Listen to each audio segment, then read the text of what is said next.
Hey everyone, welcome to The Zest, the official podcast of Orange Coast Magazine. I'm Chelsea Ranieri, and today's guest is a visionary thought leader, master motivator, author, TV host, and empowerment entrepreneur who is featured in our Kick-Ass Woman issue this year.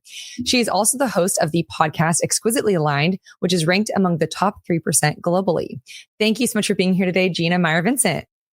Thank you for having me, Chelsea. I'm glad because you were on my show and I had so much fun. It's an honor to be on yours. Thank you. I know. As soon as we finished, I felt so inspired when I got to do your podcast, and I was so excited to get to do this one too. So I can't wait to talk with you and want to share your journey with our listeners. Thank you. Awesome. So you were born and raised on Long Island. Can you share a bit about your childhood and what you were like? Yes. So I was probably a little bit of a thorn in the side for my parents, but you know, they still love me. So that's a blessing. And I grew up on Long Island. And it was fun because, Chelsea, it was really, truly a melting pot. I didn't realize that till I left New York, how fortunate I was to be surrounded. Every house had a different background. My dad's an immigrant from Germany. My mom's first generation Italian on her side. Wow.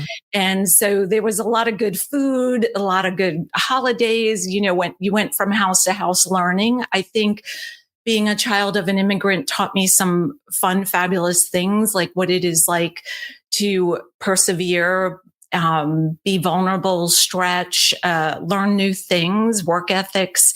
And as a kid, I was the child with rose-colored glasses. I still like to wear them every day. I always saw possibilities when I realized others didn't quite see what I saw. And I was pretty intuitive or maybe sensitive or both, where even when somebody wouldn't say how they were feeling, I could feel it. And, you know, sometimes adults would squash that for you, like, yeah, no. So. Yeah, totally. I completely understand that.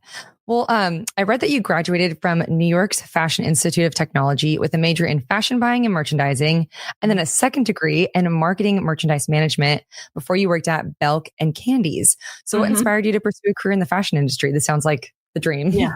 It was the dream until it wasn't, quite frankly. You know, from a very young age, I was very much about expressing myself, through clothing. And, you know, I was too young to decide what my hair should look like. Although when I got older, I told my parents what I wanted, you know, and very firmly.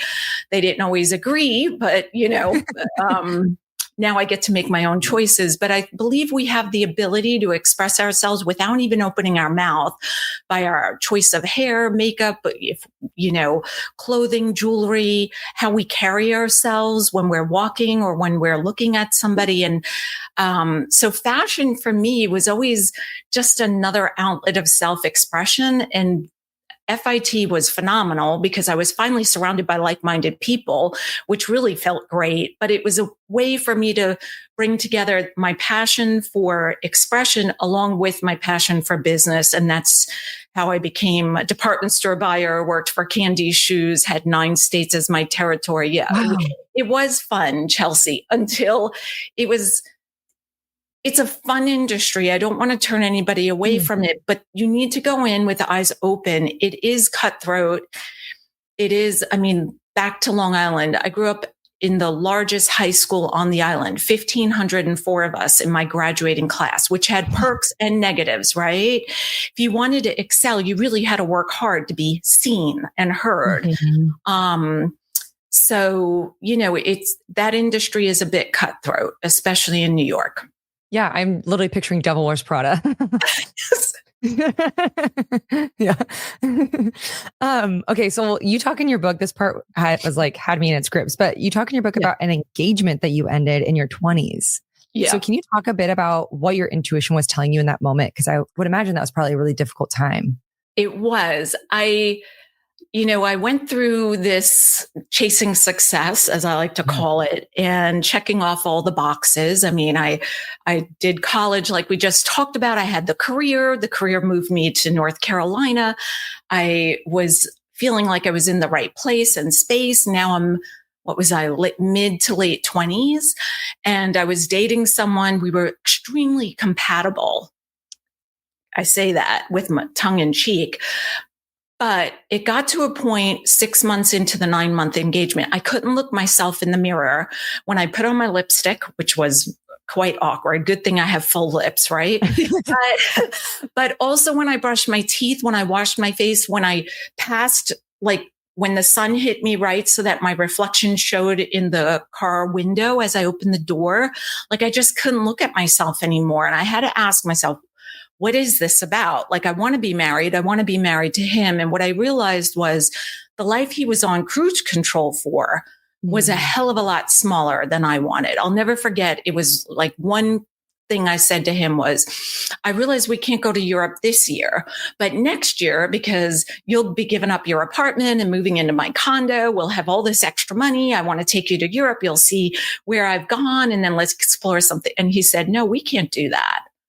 And I was like, well, what do you mean? And it was like, yeah, no, we're never going to be able to afford that. And I was like, oh, like you're suffocating me. And I realized he was on cruise control for a life that was way too small for what I envisioned for myself. So it was bittersweet to call it off. For me, it was like being in the morgue, looking at the white picket fence with the little puppy and the baby stroller. And you know what I mean?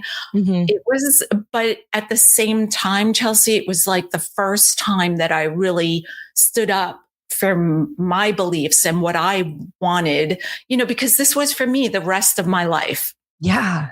Right. Did your family have any opinions on that, or your friends? Everyone supported me. Good, I mean, my mom and dad, my dad's a very quiet German man. My mom's talkative Italian like I am. But my mom said, you know what, Gina, it wouldn't have been that you had a bad marriage. Like he would have never cheated on you. You would have never cheated on him. It's just, you would have never been fully happy. Yeah. And I think, here I'm 28, crying my eyes out, having to tell people, hey, there is no wedding. And then when, people are like, oh, how many days? And you're like, like you're constantly reliving almost like it's a death of that quote unquote future that I had made a plan for. But when she said it that way, and my parents liked him enough, he would have fit in the family. We had a lot of the same values, but his dreams were nowhere near what I like. Here I'm sitting in California speaking to you. Like, I don't think that would have ever come to fruition. It would have been a very we're here in North Carolina. This is where we stay, or at least somewhere nearby that's affordable. Right. Yeah. As someone who's been to Europe, I can't imagine if never being able to go back. Yeah. Well, tell me how you met your husband, Mark. So there I was in North Carolina, in Charlotte, working as a department store buyer, and had quit that job, started something else that felt like a fish out of water. And he was living there. He was born in the UK, in England, right outside of London, came to the States when he was about 3, became a citizen when he was early teens, and had lived multiple places besides DC, Florida, Boston, and now was in a different county, but very close to Charlotte. And my aunt introduced us. So that was kind of cool. Yeah, very cool. And, she had I don't know. I never asked her. Was this a setup? She's just like, I'd like to see, so-and-so's son. So when I come through, and his mom had already passed away, but they changed their trip. By the time they came, he and I had been out on many dates and were engaged. So it was oh my God. Yeah. So it was quite fun. Yeah, it was a lot of fun. How soon after ending your engagement did you guys meet? Almost 2 years. Oh, wow. Literally perfect timing too. Yeah. Right. Cause then I kissed a few more frogs. Yeah. I love that. Well, you later transitioned out of the fashion industry to teaching yoga and focusing on mindset shifts. So what led to this change in direction? So at that point, I'm married to Mark. I have my first biological child, which is our son. And, I just felt called to go to yoga. I was always flexible. My sister used to call me Gumby, but I went to yoga because I felt like I was missing something. And I wanted more depth in my life. And when I went to class, I felt like I immediately got it. My husband noticed a change in, like, when he came home from work. Here I am, a stay-at-home mom at this point with an infant. And those days are fun, but also challenging, right? I would have loved to put on my false eyelashes, my lipstick, and some heels and gone to be in a paying job versus cleaning up a dirty diaper or whatever, a colic crying baby. I mean, they're all blessings, right? I'm saying it laughing to you. It was my choice to stay home, but he could see a difference when he came home at dinner time. Like, okay, you didn't make it to class today. And I realized then when you say that, he's like, you're a totally different person when you get to class. And I was reading a lot of yoga books and loving every single one of them. But one book said one sentence, and it was written beautifully. I'm going to butcher it, but it was about the fact, if you want to learn something, teach it. So at dinner, I told my husband, I want to teach yoga. He said, okay, great. And I said, no, I'm being serious. Like, this is an investment of time, money, and energy. He's like, yeah, no, I think you should. I think this is who you are. And it just took off from there. It was, I would say, people, I like to ask my clients to listen to the compliments they get, because I think those are our signs of what people appreciate and value and see as our gifts. And I think they are our gifts. And I always got the compliment of the mindset. Like, something you said 2 days later really struck a chord when XYZ happened. And I wasn't the instructor who was going to make you a 00 from a size 12, I wasn't the instructor who was going to make you sweat to death, but I was the instructor who would give you a different way of seeing something. And that's how then the ball kept rolling. Yeah, I have had yoga teachers like that, where at the very end, when you're in Shavasana and they say like a certain quote and you're like, God, that like really hits for what I'm going through right now. And you walk away from class feeling so like lighter, so much lighter and just happier. Yeah. And inspired. So I can imagine how incredible your classes were. Oh, well, thank you. But it's true. I mean, it's like, if we allow ourselves to just be in that moment and hear the messages, and maybe not every single sentence strikes a chord, but like you said, you do go home feeling lighter, and it's for me, it's priceless. 100%. Well, you touched on this a little bit when you said you wanted something a little bit more, and yoga was that for you, but you confided in a friend about wanting more out of life. And what she said was not very nice, but can you talk a bit about what you were feeling in that moment, and also, how that conversation went? Yeah. So I'll start with how it went. So,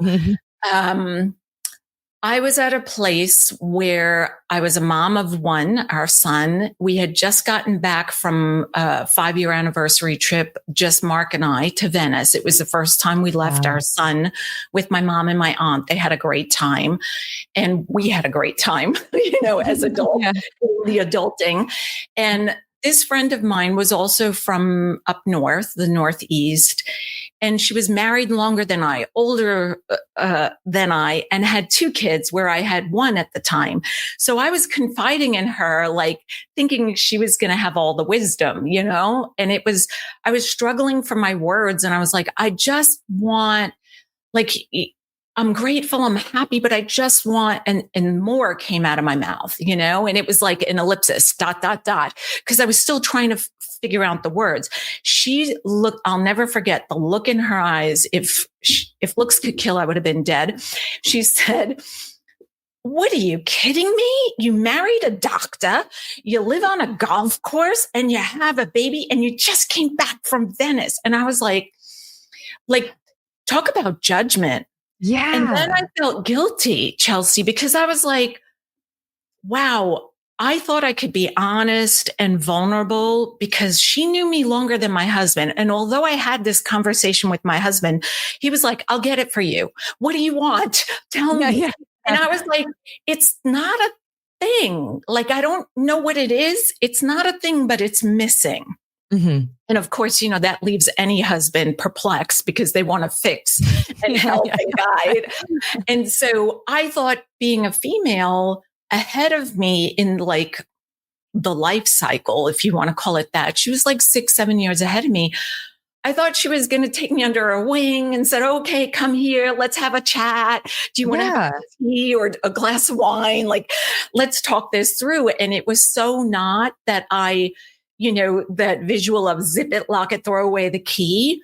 I did that for a while. And I, in the back of my mind, went down this rabbit hole of why can't I speak my truth? Why can't I have everything I thought I wanted, check, check, check, and still want something else? It was almost like going back, now that I think about it, and I won't say his name. I call him Dave in the book because he's really a nice guy. It just we weren't to be married, but we'll call him Dave.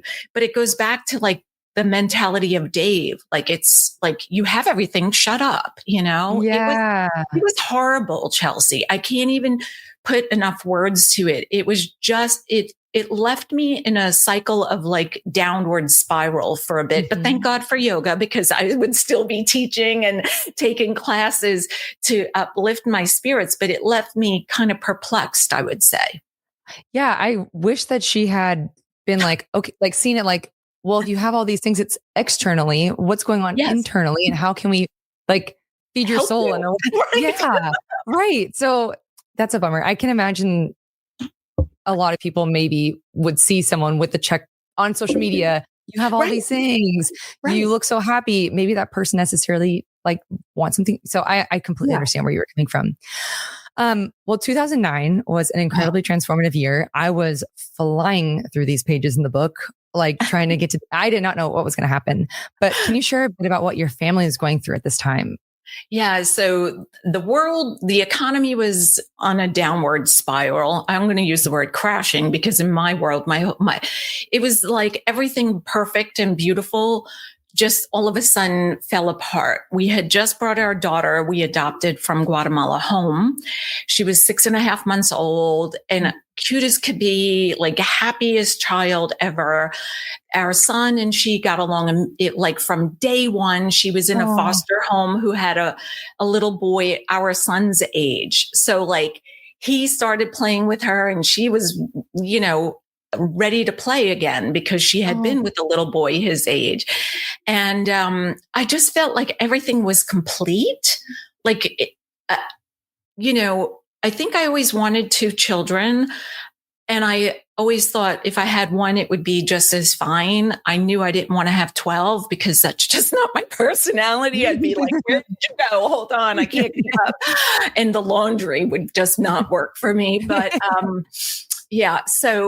but it was like this point of which I was feeling really complete, really fulfilled. And then all of a sudden Mark went, and I'll back it up. We knew, but Mark's mother had this disease called polycystic kidney. She passed of it, but that was in her early 60s. So I knew the day Mark proposed to me, he told me he knew he had it. And I said yes anyway, because I was like, oh, I'll give you my kidney. I said it flippantly, but I meant it. And it came time that he now needed a kidney. I went through all the book tells the very short version, and I'll try to keep this succinct, but I went through all the testing and was proven to be a good match for him because he has the most rarest blood type, but he's the universal recipient. So he can take anything. So that's a huge blessing.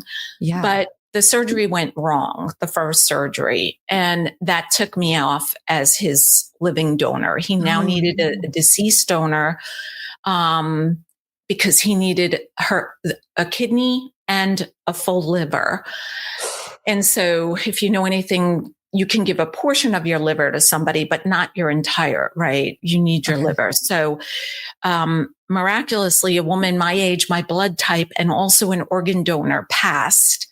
And he received her kidney. But it was me really standing up and going against the grain of what this is only my personal opinion, but of a very broken medical system. I got him out of North Carolina and moved him to Mayo Clinic, Jacksonville, Florida, who saved his life. A woman, very young, beautiful surgeon, operated on him for 11 and a half hours. They stopped at one point and said his heart is not cooperating. And they called me to say, we're closing him up. He's not getting organs. And I had just arrived. It was 2 a.m. in the morning to Florida. And I said, this is his wife. Don't close him up. This happened the first surgery. His heart does not like anesthesia. It goes down to like 28, 30 beats per minute. You're not going to lose him. It's just what his body does. And I said, please tell the surgeon, please tell the surgeon. And she's like, who are you? I said, I'm not a nurse. I'm not a doctor. I'm just his wife, but I'm telling you, this is the truth. And she called back 2 hours later and said, okay, we're continuing.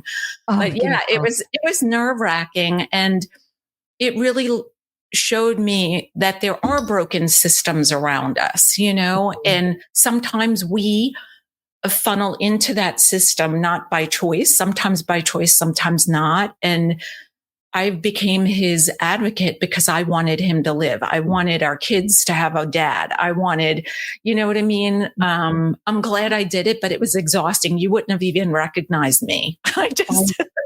No, I can't imagine. And there's a part of the book where you're talking about, it was like bittersweet because you wanted him to get a donor, but at the same time, you're hoping for a family to lose.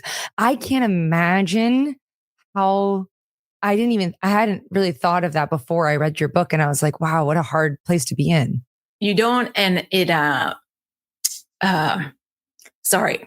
No, it always brings tears to my eyes because even you saying it or me thinking back, it was a Sunday and it was right before Thanksgiving. It was the Sunday before Thanksgiving, 2009. And I was in prayer like I like to do and meditation. And I was like, please God, let him get organs before this date so that he could be home for the kids for Christmas because they were so young. And, it's like a fun time for them. It's important. Right. And they were scared, he wasn't living at home anymore.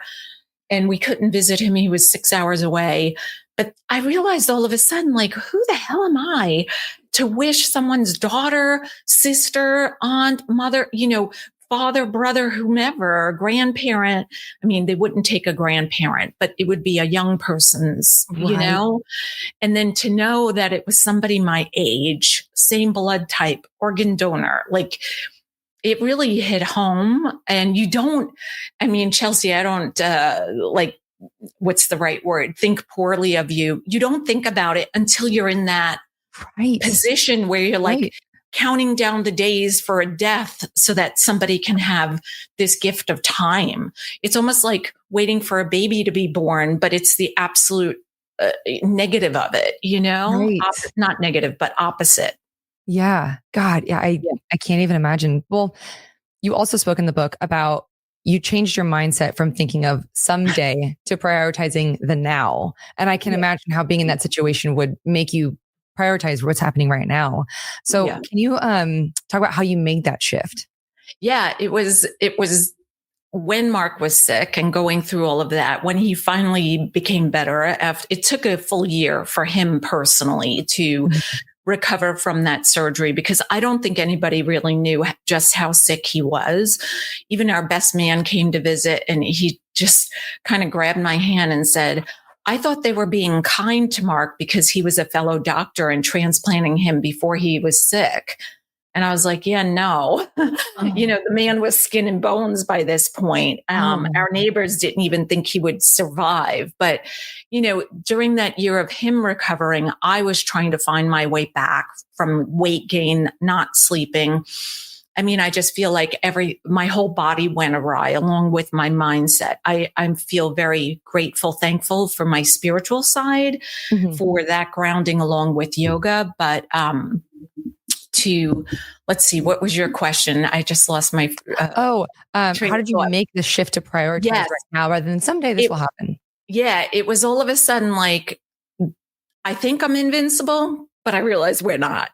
And what I thought was like good enough or fine for now that we can have it later was like, all of a sudden it was like back to that New York minute where you're like on, I want to say speed, but I don't really mean the drug, but like your caffeine high, you know? Mm-hmm. And it was like, I'm going to work my hardest, my darndest to figure this out. And I realized if I just became super intentional about my time, money, and energy and my choices, I mean, I think we're very fortunate. I think we take it for granted, myself included, because we get busy sometimes that, you know, we get into this zone and we don't really realize we have choices. We live in a free will world. We don't have to say yes to every invitation. We don't have to feel guilty when we say no. You know what I mean? And we don't have to give an excuse as to why we're saying no. We can just say, I mean, lots of times I just say it doesn't align. It doesn't align with my business or with my plan for the day. And people are like, oh, okay. You know, and that's how, right? They're like, I never heard that one before, but okay. But they come to respect, and then they're like, you know, they might ask you a question, tell me a little more, or wow, that's empowering, isn't it? And I'm like, yeah, I've realized just how precious time is. It's our invisible currency. And I think it's not until you're faced with something falling apart, like an engagement or a marriage or a health crisis, you know, that you really realize that. Yeah, that's so powerful. Well, to fast forward a bit to your work with Exquisitely Aligned, you help guide clients in aligning their time, money, and energy, which you mentioned, with their deepest desires. Yeah. So can you talk a bit about how you do that? For me, it's my biggest passion. It really excites me. You see how I'm different than the other one where I wanted to cry. So fortunately, I have a strategy, a methodology that I use. It's a lot of Q&A. I'll be honest with you. Someone asks, are you like doing energy work on people? What are you doing? And I was like, yeah, no, it's a lot of questions, but it's oftentimes questions that my clients will tell me, nobody ever asked me that. And I'll be like, okay, did you ever ponder it for yourself? No, you know, and I think what happens, I mentioned the word busy before, we use it as a badge of honor where we feel proud that our schedule is jam-packed. But if it's jam-packed with things that are not fueling you and exciting you, I feel like you're exhausted. At least I was. And I apologize because we have an extra guest here on the show. I don't know if you see him zipping through with the fly. I have a fly in my You're totally good. So if you see me doing crazy things with my hands, it's because I have a guest in my office. You know, I think when we slow down and are in a space where we trust somebody who's asking those questions, we can go deep. And I think oftentimes people have beliefs that have been with them for a long time. And listen, I'm not saying I'm perfect. I'm not saying that at all. I'm saying we have these beliefs that maybe came from society, from our family, from our heritage, our faith, or where we lived. You know, I've lived in 3 states now, in multiple different cities in each of the states. And you can feel a vibe, right, of what people believe is proper or appropriate or pretty or success, you know, and it changes from city to city, country to country. But I think when we can slow down and be in a space where we can be vulnerable for somebody to ask us those questions, and then sometimes I challenge them and ask them, like, what would it take? I had somebody who didn't feel worthy, which is, I shouldn't say somebody. I've had many men and women who didn't feel worthy of whatever it is that they desired, that they realized they really wanted. And when I asked one of them, what would it take? They sat there for a few minutes. I let them cry because I think it's always good to let the emotions flow. And she finally said, permission. And I was like, okay, I can give you that, but your homework is you have to give yourself permission over the next 3 days. And sure enough, she texted me like within less than 24 hours. She's like, I feel it. I gave myself permission, you know, and it was like she went from a 4 on a scale of 1 to 10 to an 11 within a short period of time. And that changed everything for her business, her parenting, her relationship to herself and the things she wanted in the future. So it's a lot of fun for me. Yeah. Yeah, you're helping people like accomplish their dreams. That's incredible.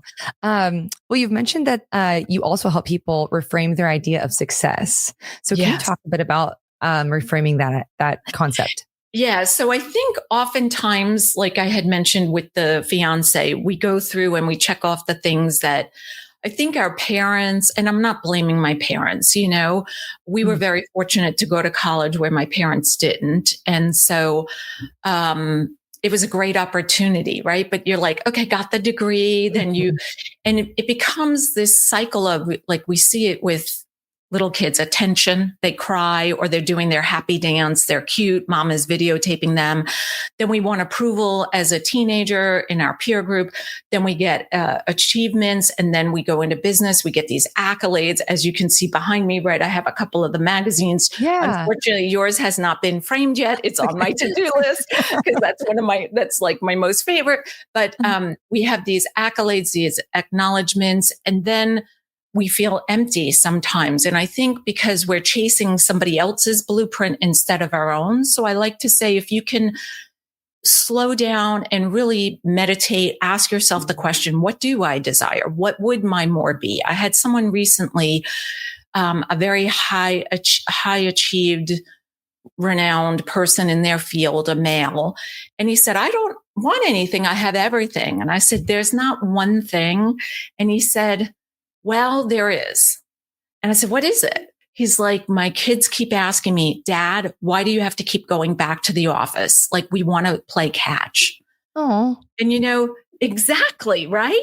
You're like, that is such a big more that you can't even put a price on it. And I think that if we realize that these kids quickly all of a sudden don't want to be around us. We're not the cool dad who they want to play catch with. They want to get on their bicycle and go see their friends. You know what I mean? Yeah. Or they're in their bedroom on their phone or whatever. You're reading. I'm not classifying everybody's on their phone, but, you're no longer cool. And so I think if we would realize success doesn't have to be an item or something you buy and add to your garage or your tarmac, it could be time with people you really enjoy, or walking away from a few friendships so you can add in just one or two amazing relationships that really lift you up and support you. And I think when you define that more, and then you can say yes to the things that motivate you, you start this pattern. And like I said, we talked about divine resources, time, money, and energy. And if you keep pairing them together, then you're creating this space. And before you know it, to me, it's like magic unfolds. So yeah. Oh, it's so inspiring. Well, is there anything else coming up in your career that you would like for listeners to keep an eye out for? Yeah. So I'm excited to say that the audio version of my book is in the final zhuzhing up, the final, how do you say, little edits where I made a flubber. My mother said, you wrote the book. How could you make a mistake while you're filming? I'm like, yeah, it's not the same when you read aloud, like when you read in your head, right? So I was laughing about that question. And then I'm super excited to say that I just filmed my first 10 of a series of full year's worth of YouTube videos that'll launch.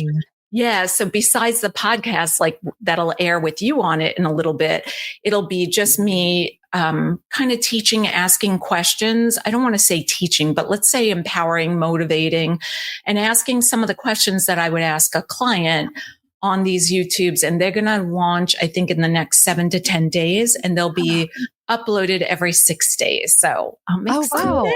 Well, when this comes out, they'll already be out, and I will definitely be watching. So okay, cool. Very exciting.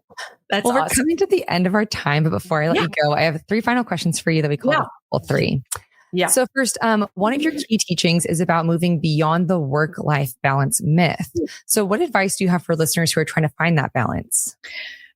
stop and think of it in a different way. I don't like to think of it as balance. First, I think your life comprises your mental health, physical health, your well-being, your friendships, your love relationships. It goes into your hobbies, the activities you like, travel also. So how could you just lump it into work and life? I think of it as more cyclical, like the not fashion, like nature, right? We have all the seasons, and fashion we do too, right? You're wearing boots to sandals to this. And I think if you can understand that our body moves through a cyclical stage as well, that you can then realize there are some times you're going to be called to work a little more and other times where you can back off. And I realize, yes, if you're working in corporate America, it might be a little bit different, but if you can kind of keep that mindset, and approach it as, I want to make sure I have enough energy for here and there. And also I was just on a show yesterday, and he walked away from a 13-year, very successful, high paying career because he just was walking towards burnout, in his words. And I think if you can know yourself enough to catch it before it happens, because that trying to balance it can lead to burnout. So if we can just reframe it into it's a cyclical, and maybe even talk to our boss, or if you're your own boss, which, there's many of us, we have to remember that and not be full speed ahead. I think we have to build in those times of rest. I think, Chelsea, because I think I told you while you were on my show, I like to go outside. So I always build breaks of 15 minutes or at 15 to 30 minutes to just walk outside and either rest or walk or drink a cup of hot tea or a glass of water. And it refuels me. And I think those are like mini vacations. Yeah. I saw a video of this girl saying that for corporate America jobs, she sees herself for her job, she just sees herself as a consultant. Like, I am just here to do my best to help this company. Yes. My identity isn't tied to this role. And that is the biggest thing. When I lost the job with Candies, I don't think I talk about it in the book, but I was laid off right before I was due a huge bonus. And the writing was on the wall. They withheld, 2 months of travel expenses that I had submitted. So they owed me thousands of dollars. And I think they were just short on money. But at that moment, I was, this was right after I called off the wedding. 3 months later, I lost my job. And I realized, oh my God, now I'm no longer Dave's fiance. I'm no longer a shoe sales rep for the Southeast. And it was the first time I realized that's a great mindset to have. Like, you're not your title. And I think in America, and I'm finding through podcasting, it happens all around the world. We kind of identify ourselves as Gina of Exquisitely Aligned, and there's more to each of us. Yeah, it's hard to untangle that, but it's helpful if you can. Yeah. Well, we talked a bit about self-doubt on your podcast, and I would love if you can share with our listeners how you've personally dealt with it. Many times over. Still, it happens here and there. And I like to think about looking for signs, looking for positive signs, I should say. I think as an entrepreneur, a solo entrepreneur, solopreneur, there are moments where you feel alone. And I think each and every one of us can feel alone, especially like when I asked my girlfriend about my definitely felt alone. And I think self-doubt is a good thing. It's a sign that we're stepping out of our comfort zone, which I am a huge proponent of. I used to stretch people on the mat as a yoga instructor. Now I like to say I stretch them in their view of what's possible for themselves, their families, their loved ones, friendships, etc., their business. And I think if you can, again, like reframe that this is a sign that you're doing something possibly what I like to think of as extraordinary. You're really stretching yourself beyond what you thought was possible. And doubt does creep in, but it doesn't have to be the driver. And I'll give you an example quickly. The guy who interviewed me yesterday, we worked together. I don't know, 12 years ago, but didn't know each other well. It was a big organization. We weren't there at the same time. The way it worked, our schedules weren't the same, but he followed me on social media and he reached out after an article I posted on LinkedIn. And he said, I have a podcast now. I don't know if you remember me back in Charlotte. Love to have you on the show. I said, great. I'd love to send you a book. You read it. And then if you like it, we could talk about little bits about what you thought. He showed me his book, Chelsea. He read it twice, had sticky notes, highlighted it.